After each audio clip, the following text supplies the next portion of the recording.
Inspirational Talk with Hannah. On this channel, we share personal stories, spread positivities, and motivate each other to keep pushing forward no matter what challenges we face.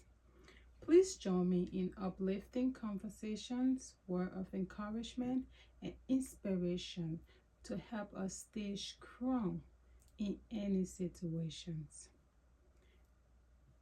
Today episode I'm gonna be telling you um about the struggle I faced as a child. Growing up as a child, I watched my parents struggle to get provide food for us to eat, struggle to provide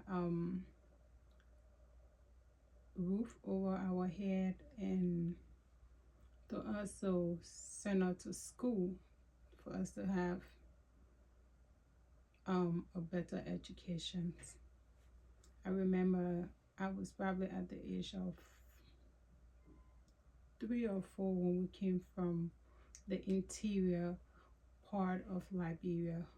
We went to Monrovia, which is the capital city of Liberia.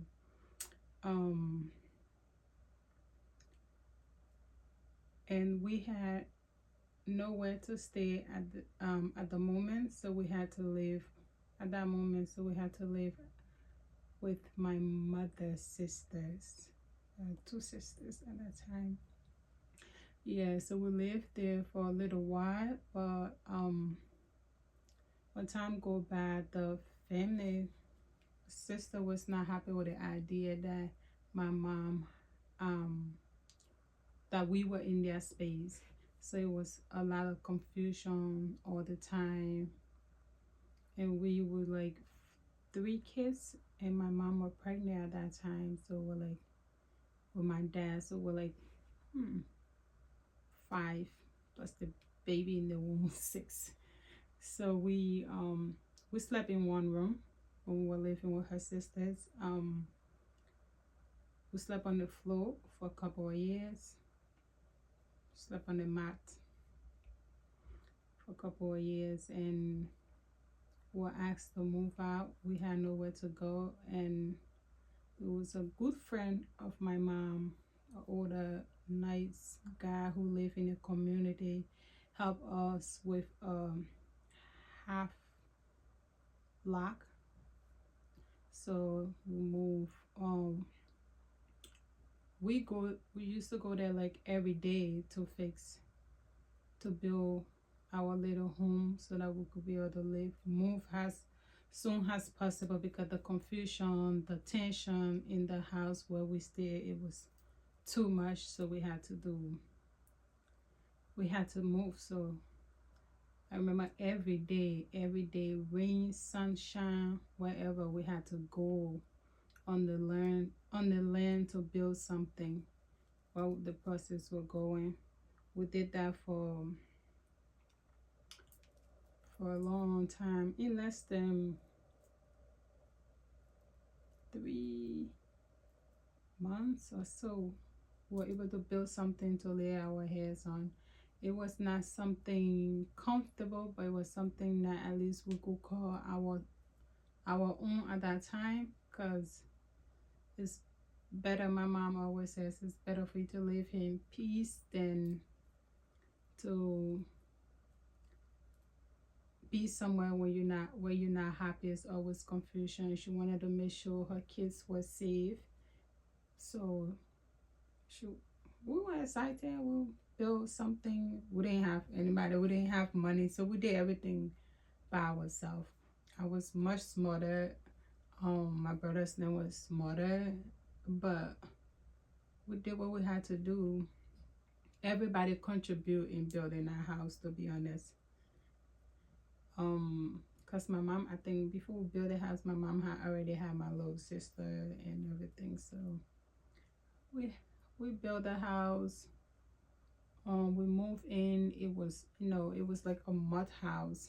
You just throw the mud on the stake, secure.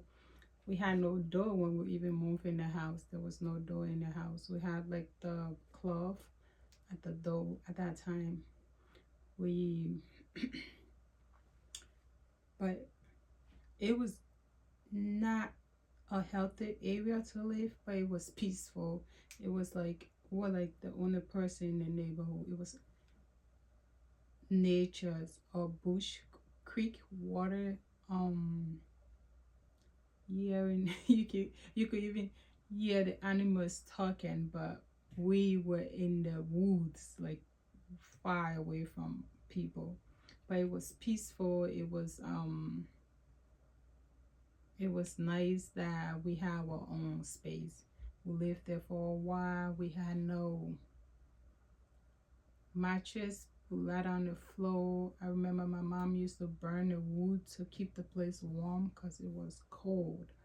And we we make garden, we fishing to be able to sustain ourselves. So it was it was a nice moment, to be honest, even though it was not conducive for a person to be in that situation. But at the same time, we had our family, we were together at that moment, and it make it happen. We were in school, even though it was not the best school. When my dad started working, he worked as a security guard in the city part of Monrovia somewhere. I wasn't too sure. I'm not too sure because I was little at that time. So we had the opportunity to go to a community school.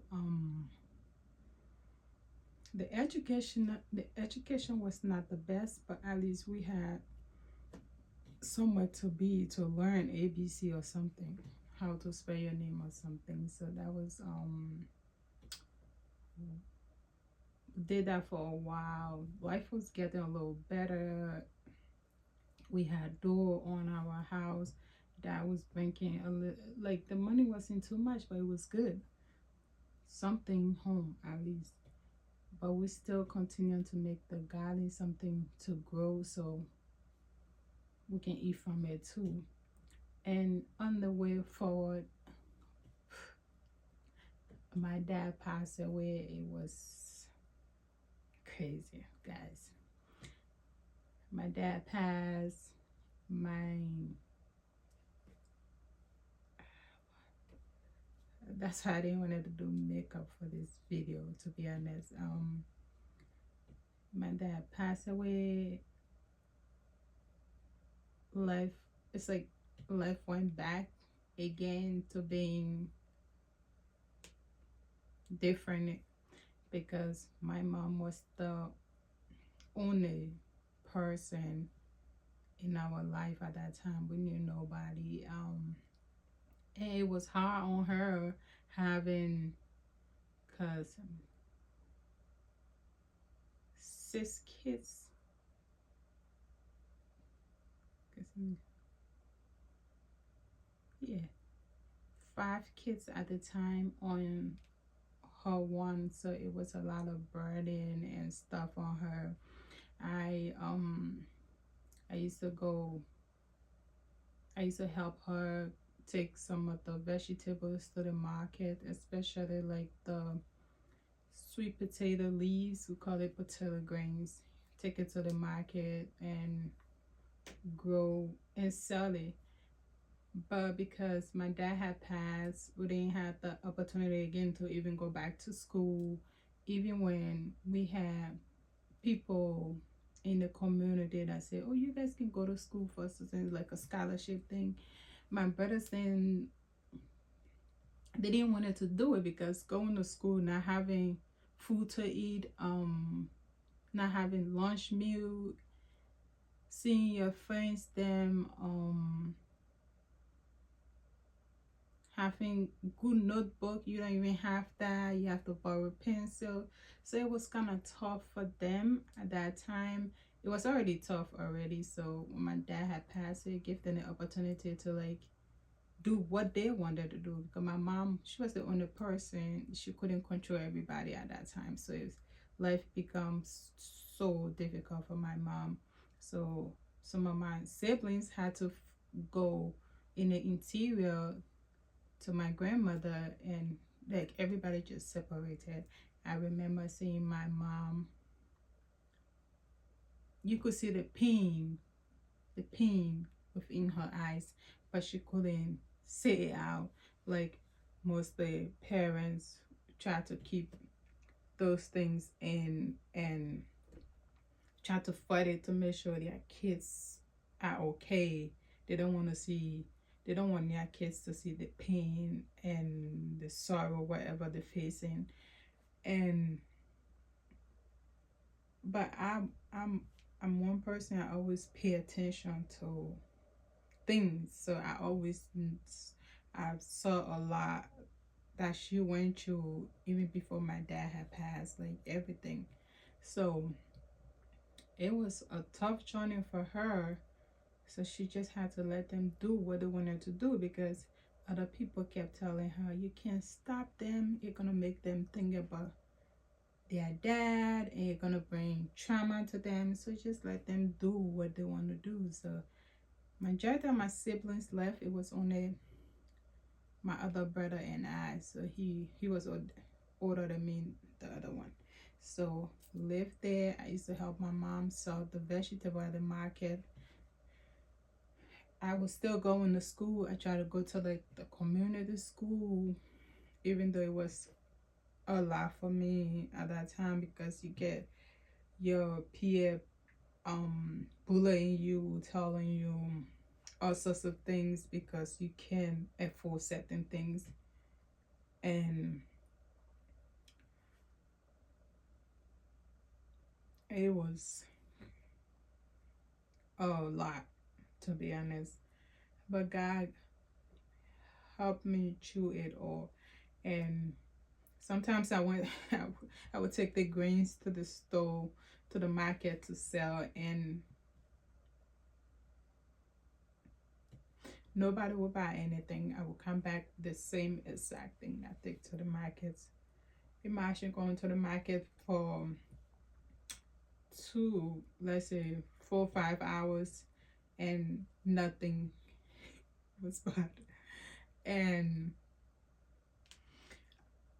that means I've been in the market for that 4 or 5 hours, hungry, no food in my belly, looking at everybody else eating, doing stuff, but I can't do it because there is nothing.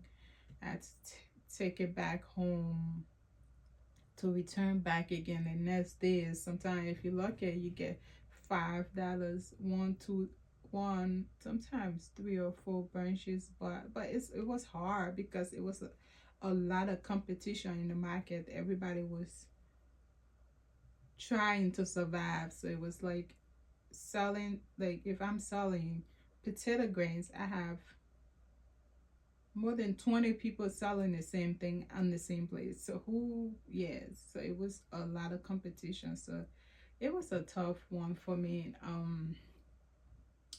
But despite it all, now I'm here telling you this story.